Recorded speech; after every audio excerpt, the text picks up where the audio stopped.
Assalamualaikum warahmatullahi wabarakatuh.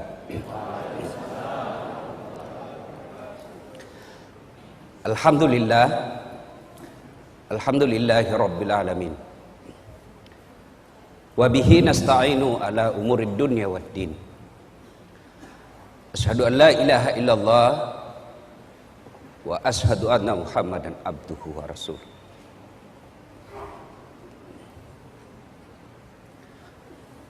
Allahumma salli ala sayyidina Muhammad wa ala alihi wa sahbihi ajmain. Ibu bapak, saudara-saudara sekalian yang saya hormati, ketika saya tamat SMP, SD di kampung saya, Desa Bungi, Kabupaten Pindrang, saya datang ke orang tua saya, bapak saya bilang, Pak, melok ke sekolah agama. Saya mau sekolah agama. Saya mau sekolah di pesantren. Waktu itu, maafkan saya, Pondok Pesantren DDI Kabalangan. Pengasuhnya almarhum guru kita Abdurrahman Ambok Dalle. Saat itu bapak saya menjawab, dia lepas sekolah ko nak. Dia lepas sekolah ko, saya tidak bisa sekolahkan kamu di pesantren. Kenapa? Pesantren waktu itu jauh lebih mahal daripada sekolah umum. Di pesantren kita harus bayar biaya kos, biaya makan dan lain sebagainya. Sementara sekolah umum hanya membayar SPP dan OSIS. Waktu itu saya pengurus remaja masjid, masih saya SD. Lalu saya ngadulah saya dalam tahajud. Alhamdulillah masih SD saya sudah kenalan itu salat tahajud. Saya ngadu kepada Allah. Kalau bahasa Bugisnya mah peletuk kak. Tidak ada keluarga aku orang kaya, tidak ada keluarga aku pejabat. Lalu saya ngadu kepada Allah, ya Allah, kenapa kau lahirkan saya bapakku miskin? Saya tidak minta beli motor, saya tidak minta beli mobil, saya cuma mau sekolah agama. Alhamdulillah, saya malah sekolah umum, SMP di kampung, SMA 4, sarjana saya ada 2, sospol 1, sarjana syariah 1, sospol pun hampir 4 semester saya rahasiakan ke bapak saya, karena bapak saya tidak mau kalau saya sekolah politik. Dia bilang, itu politik pak, boleh-boleh. Saya selesai S2, S3 dan seterusnya. Apa yang membuat saya terharu? Alhamdulillah, saya bisa jadi ustadz meskipun saya tidak pernah mondok. Saya malu bicara di tempat ini. Di sini kumpulan orang-orang soleh, ada guru-guru kita. Saya kalau ketemu teman-teman guru-guru di Wahda Islamiyah, saya selalu berkata Tuan Guru, Androng Guru. Kenapa? Disitulah pusat-pusat orang punya ilmu. Saya ini hanya pandai menyebarkan ilmu. Sumber ilmu saya dari teman-teman saya di Wahda. Lalu menjadi pertanyaan, kenapa orang panggil saya dakwah? Nah saya ini kasihan, bukan keilmuan dalam bidang dakwah. Ternyata salah satu sebabnya ketika orang saya tanya, bagus cara tak menyampaikan Ustaz. Tidak ada orang sakit perasaannya. Paling banyak sakit perasaannya ibu-ibu. Tapi heran, tetap kita suka itu ibu-ibu Ustaz. Nah, inilah kemudian saya bersyukur pernah sekolah dan sampai sekarang masih mengajarkan ilmu komunikasi. Saya tidak mungkin berlebih ketika saya katakan ilmu pertama yang diajarkan Allah kepada manusia Adam alaihissalam adalah ilmu komunikasi. Kapan Ustaz? Ketika Allah mengajarkan nama-nama makhluk dan tumbuhan kepada Adam. Nama adalah simbol, simbol adalah kajian utama ilmu komunikasi. Ibu bapak saudara-saudara sekalian yang saya hormati. Nah, melanjutkan Itu tadi intermezzo saja. Alhamdulillah emosi saya sudah mulai terkontrol. Saya gampang tersentuh ketika kumpul dengan teman-teman ustadz, karena saya bilang dalam hatiku, mereka mendalami ilmu agama sampai ke luar negeri, tinggalkan keluarga, kadangkala keluarkan ongkos, baru bisa mendapat ilmu yang sangat dalam. Saya alhamdulillah santai-santai ji bisa dapat ilmu. Kenapa? Karena saya memang minta dari Allah Subhanahu wa taala. Cuma saya harus tahu diri bahwa ilmuku rendah sekali. Ustadz Fahrul Rosi hari ini nak kira kak barangkali basang. Bateku nagolai. Masya Allah. Biasa sih kalau dikasih begitu kak banyak pak ganti langsung ke bilang ada basang. Apa maksudnya? Golai capok. Coba ya. Bapak Ibu saudara-saudara sekalian, waqala Allah berfirman dalam Al-Quran, bismillahirrahmanirrahim, ya ayyuhalladzina amanu dukhulu fis-silmi kaffatan wa la tattabi'u khutuwatis syaitan innahu lakum adu mubin. Wahai orang-orang yang beriman, masuklah engkau ke dalam Islam secara sempurna, jangan Islam pencitraan. Sekarang ini kalau musim pilkada itu politisi penampilannya kala-kala ustad, rapat songkoknya, pakai serban, pakai gamis, nah bungkus dirinya serban putih, baru pegang tasbih besar, foto pasang baleho 4x6, kala-kala penampilan Ustadz Dasad. Begitu disuruh imam sholat maghrib, nah bilang Ustad, paruh suaraku. Jangan Islam seperti itu, pencitraan. Dan masuklah ke dalam Islam secara benar, dan janganlah engkau ikuti langkah-langkah setan, karena sesungguhnya setan itu musuh yang nyata bagi kalian. Nah, kira-kira kalau pengajian begini Bu, ada enggak setan di tengah-tengah kita? Kira-kira ada setan Ibu? Ada. Bukan popo, bukan parakang, bukan uka-uka, tapi apa setan yang ada di tengah-tengah kita? Bentuknya handphone. Apa? Orang sudah ceramah masih menggesek. Katanya mau dengar pengajian, mak download ji. Simpan dulu HP ta. Serius kayak ini, serius, simpan dulu. Simpan dulu. Bagaimana kita mau dengar ceramah kalau kita fokus di HP? Ada juga pura-pura foto itu. Padahal dalam hatinya dia HP baru. Ada yang lebih parah, udah foto kak dulu, baru nak share di grup Tablik Akbar bersama Ustadz Dasad. Tapi itu ji bajunya nak pakai waktu di TV One. Itu ada juga begitu. Nah ibu bapak saudara-saudara sekalian, pada Tablik Akbar kali ini tema yang saya ingin sampaikan fokus pada cinta. Adik-adik ini yang banyak kecuping-kecuping. Ini adik-adik percayalah, semua penyakit kita ingin cepat sembuh. Mau penyakit kusta, sakit kepala, sakit gigi, sakit utang, semua kita ingin cepat sembuh. Satu-satunya penyakit yang kita tidak mau sembuh adalah penyakit jatuh cinta. Inilah penyakit jatuh cinta, tidak mau kalau sembuh, maunya kita jatuh cinta selamanya. Nah, bicara tentang cinta saya tidak mau ceramah. Saya hanya ingin menyampaikan kisah-kisah bagaimana cinta, dakwah dengan cinta. Satu, adik-adik pernah, saudara-saudara, bapak ibu pernah dengar kisah Rasulullah Sallallahu Alaihi Wasallam di Taif. Rasulullah mendapat tekanan di Mekah, mendapat hinaan, mendapat cemoohan, teror secara fisik, teror secara mental. Fisiknya dilempari, mentalnya diludahi, rumahnya dipasangi duri. Lalu siapa yang lakukan itu? Bukan orang lain. Siapa? Keluarganya sendiri. Siapa? Abu Lahab. Tahu itu Abu Lahab deh? Tahu ke Abu Lahab? Tahu? Sepuh satu kali saudarana bapakna Nabi. Bahasa Perancisnya Amurena Nabita.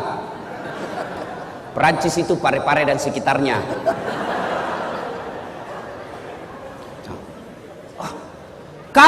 lain yang teror kita, bos, bisa dilawan.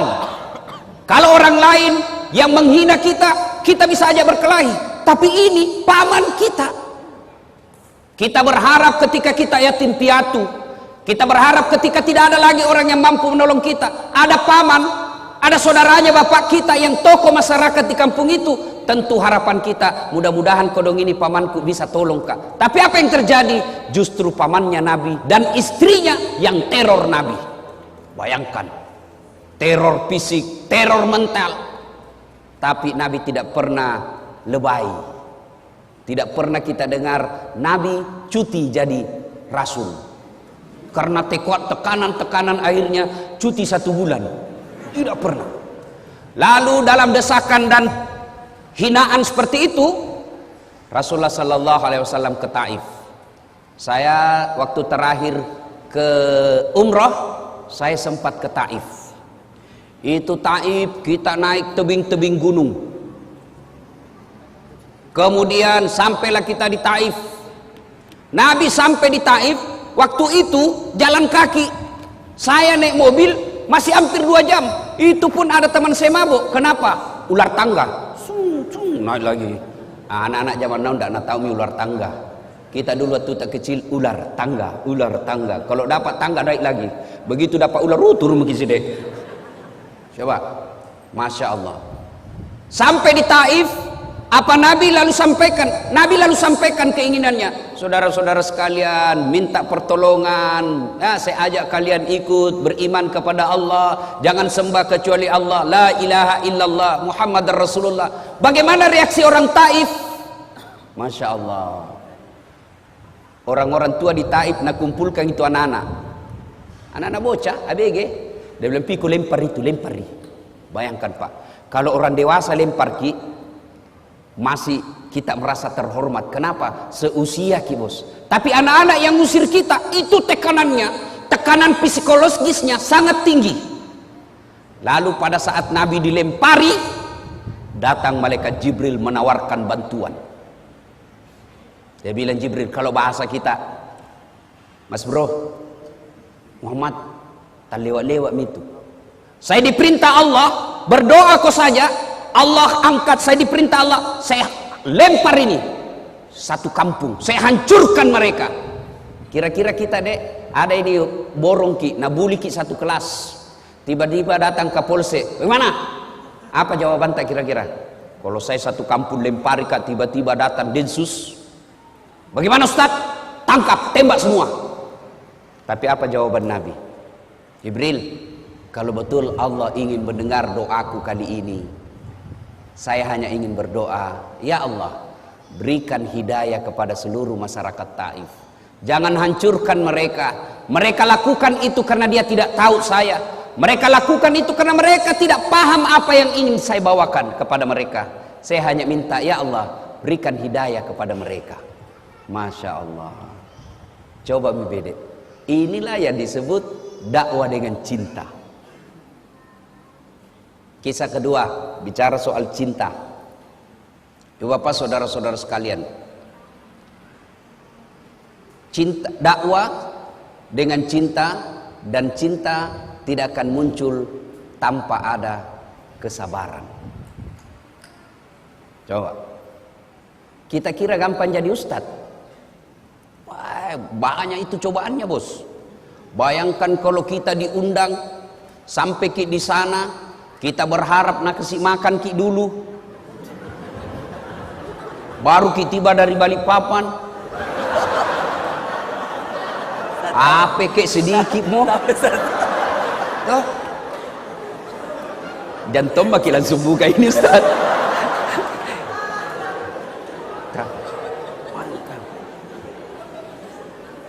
Coba, tidak gampang jadi ustadz. Belum lagi saya pernah diundang ke Pulau Kijang. Pulau Kijang Sumatera, Riau, tapi pedalaman. Waktu nak telepon kak, Assalamualaikum Ustaz. Waalaikumsalam. Betul Ustaz Dasat, betul sekali. Kenapa ki? Kami ini orang Bugis yang ada di tanah Sumatera, Pulau Kijang. Oh, ringkas kisah, merenung ki kasih Ustaz loma ceramah ko Kampota. Bugis. Oh, jago ini orang Bugis ini. Ya, jadi Saya minta tolong jelaskan bagaimana ke sana. Dia bilang, Ustadz naik pesawat dulu ke Jakarta, dari Jakarta kemudian ke Jambi, dari Jambi menyeberang speed ke Pulau Kijang. Saya bilang, berapa lama naik speed? Tidak sampai 2 jam Ustadz. Loh, sama aja di Kalimantan ini. Oke lah. Begitu saya sudah naik di speed, ternyata bukan speed, apa? Katinting. Bilang, itu speed itu kan yang cepat. Ini katinting. Tok. Matiku bilang. Mulai mak jengkel di situ, mulai mak jengkel. Sudah. Tanam mak. Astagfirullah. Saya lihat jamku, 1 jam lebih. Astagfirullah. Begitu 2 jam belum sampai. Dalam hatiku Nabi bilang ini tidak sampai 2 jam, 2 jam ini. Sampai 5 jam belum sampai. Langsung aku bilang, Daeng, kita bilang tidak sampai 2 jam. Nah 5 jam makin ini belum sampai. Nabi bilang, tak dampang kak kasih Ustaz. Maafkan saya Ustaz. Kenapa? Ini sebenarnya hampir 9 jam. Wah, la ilaha illallah. Saya bilang, kenapa tidak terus terang? Supaya saya sediakan fisik dan mental. Apa dia bilang? Kalau saya jujur Ustaz, pasti Ustaz tidak mau datang. Itu kuncinya adalah kesabaran. Itu baru perjalanan bos, belum lagi diri honor. Ada togi yang tipu Ustaz itu. Masuknya Ustaz, tapi Ustaz sampai pakai saya kirim di rekening tak. Oh iya siap. Sampai sekarang nggak kirim-kirim. Betul ini Pak, ada juga dan itu pejabat. Bayangkan itu mentalnya pejabat Indonesia, Ustaz saja netipu. Belum lagi yang potong. Lebih banyak ambil daripada kita. Khutbah Jumat, biaya rutin 200.000. Begitu sampai di rumah, 50.000 di sini. Bayangkan, lebih banyak ambil dari kita. Coba bayangkan. Itu kisah-kisah perjalanan dakwah. Apalagi belum lagi yang nak kasih kotak kosong, kwitansi kosong. Selesai terutama di kantor-kantor. Selesai mungkin ceramah tabis tas kwitansi. Berapa? Kasih kosong misalnya Ustaz. Aku bilang jangan ambil semua. Bayangkan kalau saya tanda tangan kwitansi kosong. Nah kasih ke 1 juta baru nak tambahin 01. Di belakangnya 10 juta nambil. Baru nak kasih ke 1 juta 9 juta ambil. Maka saya bilang jangan bos, ambil semua. Kalau saya tanda tangan saya ikut berpartisipasi dalam kebohongan. Itu tantangan dakwah. Lalu apa yang membuat saya kemudian tenang? Saya bilang berapa tong ini? Siapa ini? Dasat Latif. Masih banyak dosanya. Masih cinta dunia, masih mau poligami. Kenapa kita ketawa ibu? Daripada saya bilang tidak baru dalam hatiku iya. Munafik namanya. Mau tapi tidak berani. Itu jadi masalah. Berani apa enggak? Itu jadi masalah bos. Bale-bale bapak kalau tidak mau poligami sini. Kita masih cinta dunia, masih banyak dosa, masih ngejar-ngejar. Ya sudahlah. Berapa tong? Kena kita ujian-ujian dakwah. Resepnya sabar. Rasulullah sallallahu alaihi wasallam. Masya Allah. Wallahu alam. Ini kisah kedua. Saya tidak tahu sahih atau tidak. Saya itu kalau baca kisah, saya tidak lihat sahih tidaknya. Yang saya ambil adalah makna dari kisah itu. Suatu ketika Nabi pergi dakwah, pergi masjid. Tiba-tiba di atas ketinggian ada orang kafir Quraisy naludai Nabi. Kena kepalanya Nabi. Kira-kira kau anak muda, kalau diludai dari atas apa jawabanmu? Mana mau pemburu hidayah ambil batu, kurang ngajar. Baru 1 bulan kena hidayah, mencoba lagi.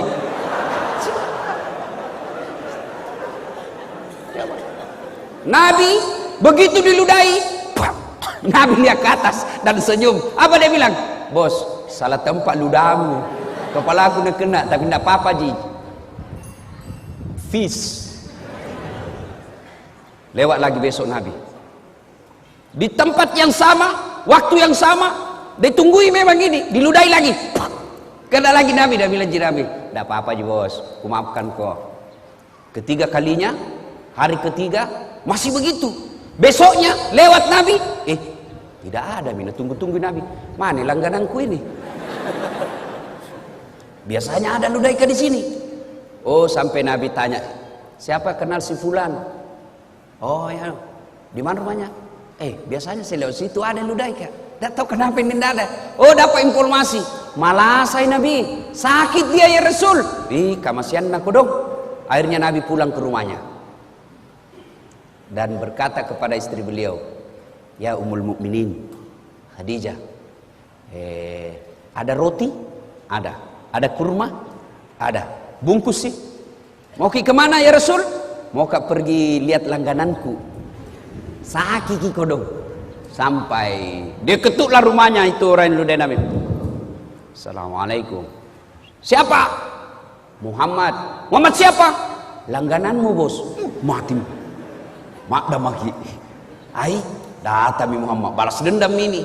Selesai dia bilang, saya tadi lewat di tempat biasa. Saya cari-cari tidak ada. Rindu-rindu tuh nggak kurasa dengan ludata. Ternyata sakit ki bede. Nah, ini ada roti saya bawakan ki, ada kurma saya bawakan ki. Kita makan, saya doakan ki mudah-mudahan cepat sembuh. Masya Allah. Mendengar ini, apa jawabannya ini orang tadi yang teror secara fisik dan mental Nabi? Apa dia katakan? Dia bilang, Abu Jahal saja yang sewa saya untuk teror kamu, tidak datang lihat saya sampai sekarang. Justru kamu orang pertama yang datang membesuk dan mendoakan saya. Luar biasa akhlakmu ya Muhammad. Masya Allah. Akhirnya apa? Ini orang menyatakan, saksikan ya Muhammad, la ilaha illallah Muhammad Rasulullah. Tiada Tuhan selain Allah dan Muhammad adalah utusan Allah. Saya tidak persoalkan ini kisah sahih atau tidak. Jangan lagi nanti share nabuli lagi di Facebook. Itu ustaz palsu. Sudah aku kasih tahu ki. Saya tidak persoalkan sahih tidaknya ini kisah. Yang saya ingin ambil adalah makna dari kisah itu. Pelajaran yang ingin kita ambil. Dulu waktu saya kecil ada buku yang selalu saya baca, kisah berhikmah. Kita ambil hikmah dari kisah itu. Inilah cinta harus dengan kesabaran. Tidak mungkin ada cinta kalau tidak sabar. Termasuk ibu-ibu. Kalau tidak sabar menghadapi suami kita, jatuh itu cinta.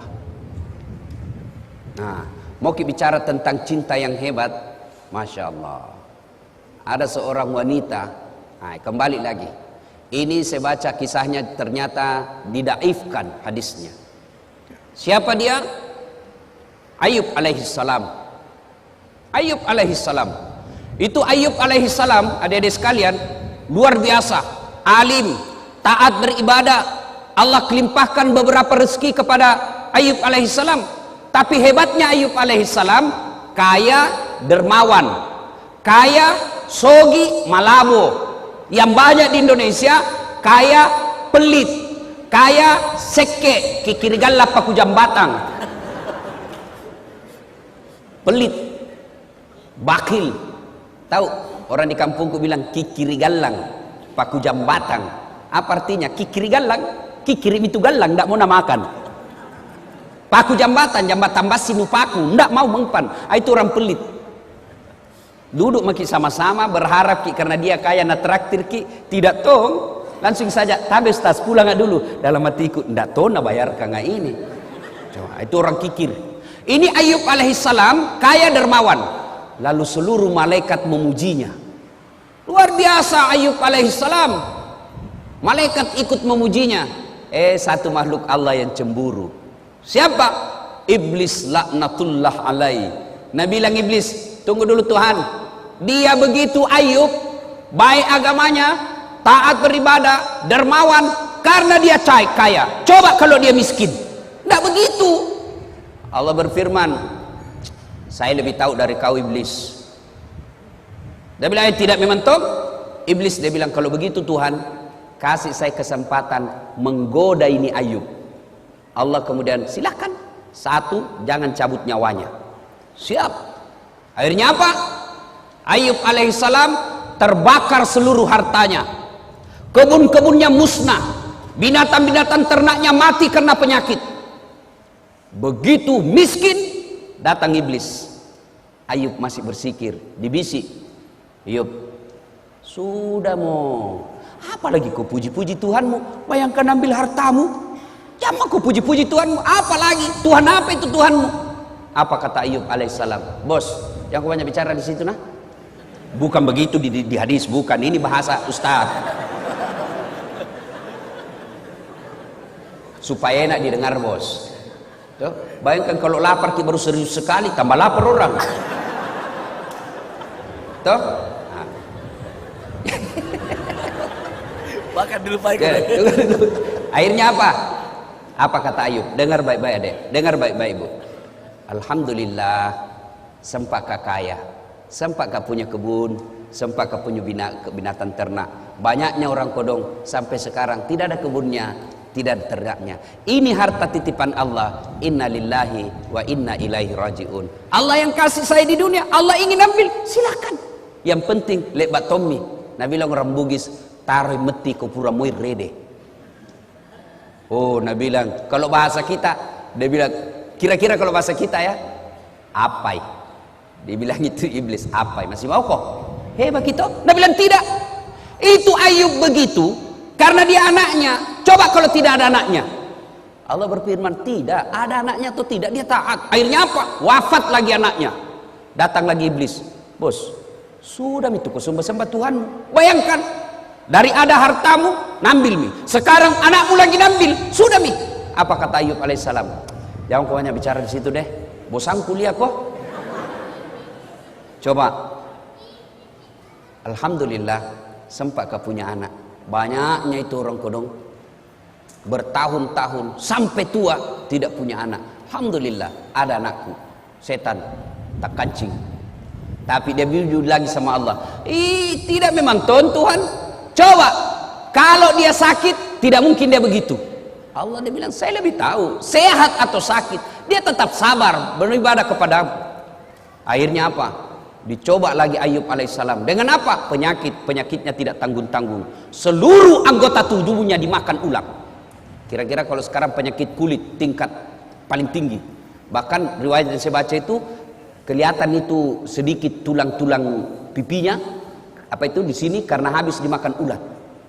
Ayub alaihissalam datang lagi di iblis. Bayangkan Tuhanmu nambil hartamu, nambil anakmu. Sekarang kau lagi nak kasih sakit. Sudah mi. Apa kata Ayub alaihissalam? Bosan-bosan kuliah kok. Tak berhentimu datang sama saya. Tidak ada apa-apanya ini. Masya Allah, puluhan tahun saya sehat. Masa gara-gara penyakitku yang baru sesaat ini saya lalu melupakan nikmat Allah? Tidaklah. Inna lillahi wa inna ilaihi rajiun. Lalu datang lagi istrinya. Dia bilang apa sama istrinya? Istrinya bilang apa? Bang, berdoa maki sama Tuhan, minta ki supaya berhenti penyakit kita. Apa kata Ayub alaihissalam? Masih kak, saya malu minta kepada Allah. Puluhan tahun saya sehat, baru beberapa saat saya sakit, saya malu kepada Allah.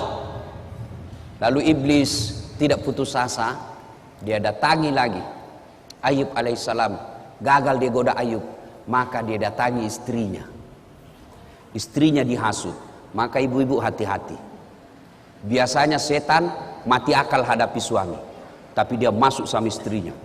Suaminya mau pergi sedekah, mau bantu sahabat pemburu hidayah, dia mau kasih uang sumbangan 500.000, sudah ada di dalam dengan amplop. Tiba-tiba dilihat istrinya, Pak, kenapa ada ini uang 500.000? Mau dia apa? Ada itu anak muda kodong mencari hidayah, mau saya kasih di sumbangan beli Quran. Boleh talekan ini sok kaya. Apa orang lagi itu ada anak gue beli kangi pulsa. Akhirnya gagal bersedekah. Kenapa? Godaan setan dunia dalam bentuk istri lebih besar daripada godaan yang tidak kelihatan. Itu Nabi bilang orang di kampungku setan mak bulu-bulu. Susah diusir.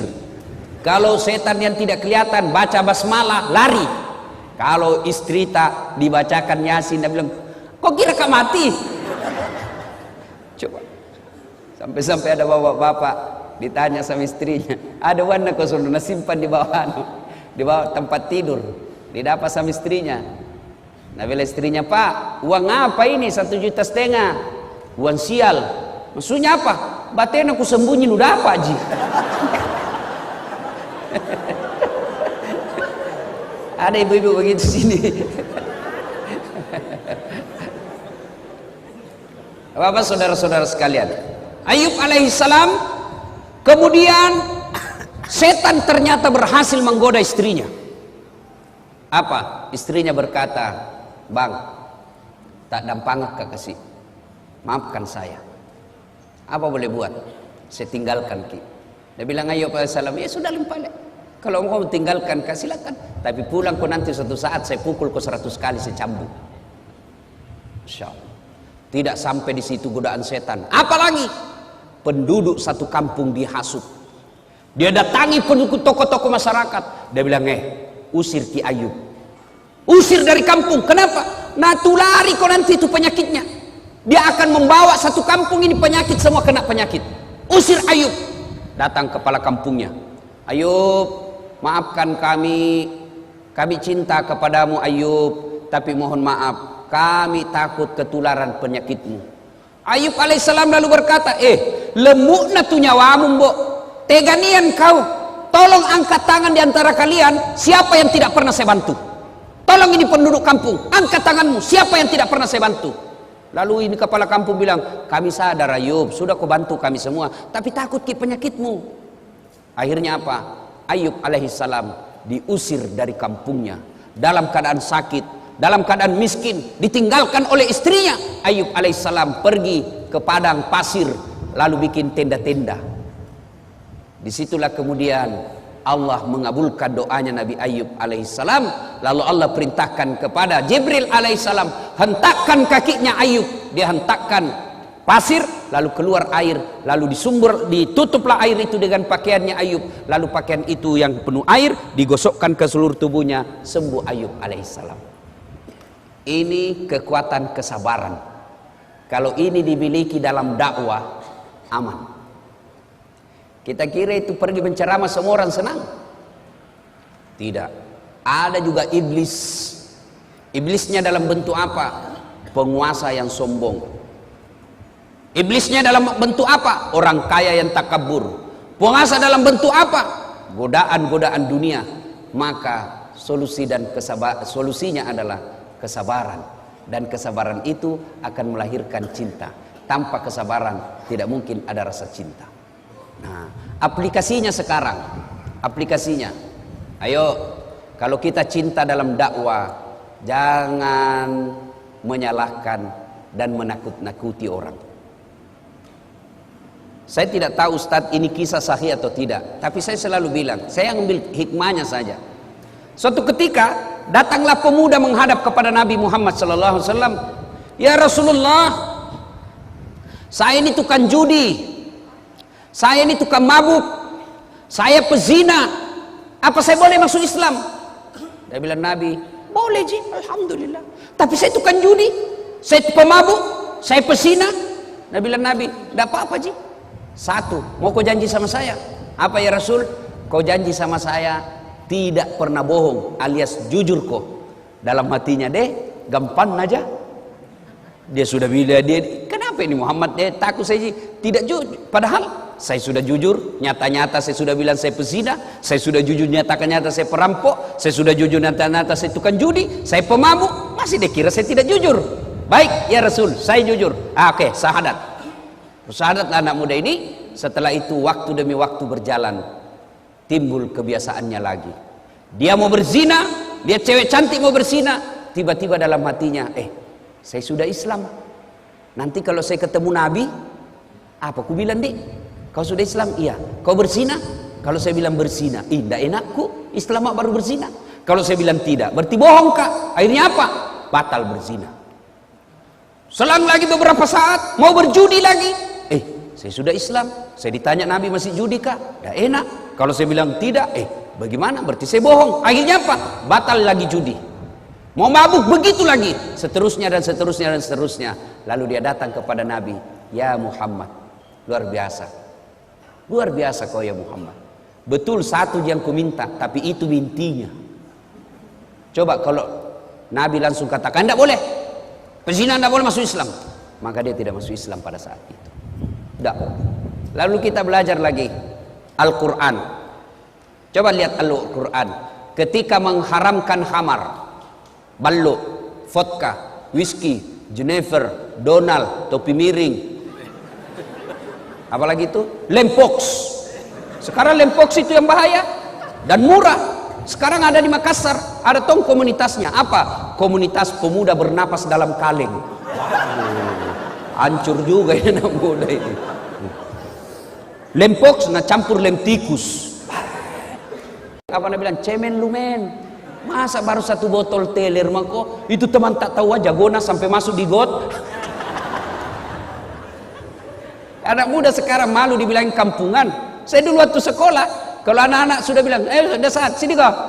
Jangan deh, saya jauh-jauh dari kampung muka sekolah baik-baik. Nah bilang kampungan deh ini.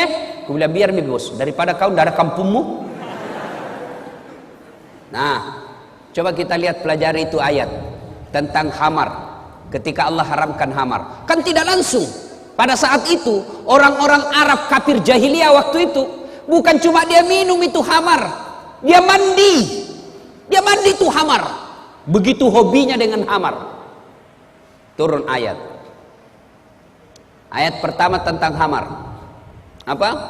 Disentuh dulu akalnya. Khamar itu ada manfaatnya, juga ada buruknya. Tapi ketahuilah keburukannya jauh lebih besar daripada kebaikannya. Ini peringatan bagi orang-orang yang berpikir. Mulai berpikir, oh ya tahu ada baiknya, tapi lebih banyak jahat keburukannya. Akhirnya mulai jalan pikirannya. Lama turun ayat kedua. La taqrabus salata wa antum suqara. Jangan kau dekati khamar ketika kau dalam keadaan mabuk. Artinya apa? Yang tadinya orang Islam sudah masuk Islam, yang tadinya orang kafir masuk Islam, 5 kali sehari semalam sholat, artinya 5 kali tidak boleh mabuk. Maknanya dalam sehari makin jauh dia dari khamar. Lama turun vonis terakhir, keputusan akhir.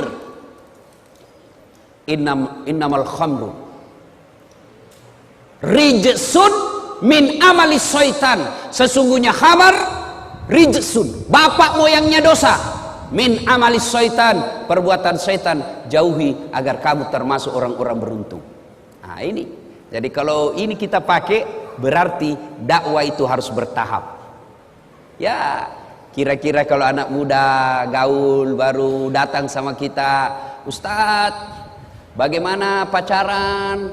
Boleh. Betul ke Ustadz? Betul, yang penting yang ku ketemu. Iya Ustaz, iya yang penting pacaran syar'i. Maksudnya jangan kau ketemu, SMS saja.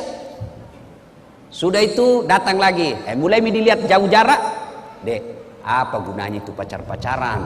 Kasih habis pulsa, bikin pikiranmu mumet, bikin hayalanmu berdosa. Sudah jangan saja. Lebih baik kau langsung lamar. Tapi tidak ada pekerjaanku.